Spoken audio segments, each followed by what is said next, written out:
जो बनाया था इनका साफ हो जाएगी। ये अभी इन्होंने क्लियर कर लिया।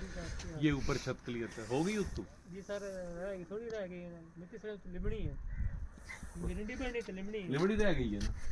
हाँ लिंबर ना रह गए सर। 12 हों गए ये छत वाकई तो इन्होंने बहुत अच्छी है।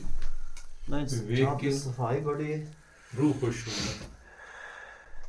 ਇਹ ਕਿਉਂ ਰੱਖਿਆ ਹੋਇਆ ਗੱਪਾ ਇਹ ਪੈਡ ਕੀਤੀ ਆਈ ਨਾ। ਅੱਛਾ ਤੇ ਪੈਡ ਹੁਣ ਮੁੱਕ ਗਈ ਹੈ ਪੈਡ ਛੋੜੇ ਤੇ ਹੁਣ ਆਇਆ ਤੇ ਹੁਣ ਕਲੀਅਰ ਕਰ ਦੇ ਸਾਹਮਣੇ। ਕਲੀਅਰ ਇਹ ਦਰਮਿਆਨ ਵਾਲਾ ਵੀ ਬਾਂਸ ਵਾਲੀ ਜਾ ਜਿਹੜੀ ਟਪਾਇਆ ਨੇ ਜਿੱਥੋਂ ਜਿੱਥੋਂ ਨਾ, ਬਾਕੀ ਤਾਂ ਸਾਰਾ ਕਲੀਅਰ ਹੈ, ਸੁਰਾਖ ਕੋਈ ਨਹੀਂ।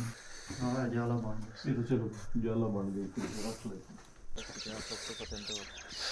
ਚਾਲੇ ਖੈਰ ਕਰੀਏ ਤੇ ਪਾਟੇ ਹੁਣ ਕਿਤੇ ਨੇ ਤੇ ਸ਼ਾਮੀ ਦਾ ਕਲੀਅਰ ਹੋਵੇ ਸੀ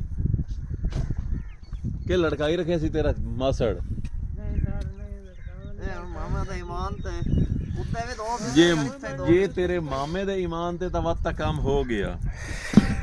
सर अच्छे उसका महीने का है, साथ ही तो आने काम कर रहे ਹਾਂ ਤੇ ਚੌਥਾ ਮਹੀਨਾ ਹੈ, ਇਹੋ ਇੱਕੋ ਕੋਠੇ ਤੇ ਖਲੋਤਾ ਹੋਇਆ ਤੂੰ। हैं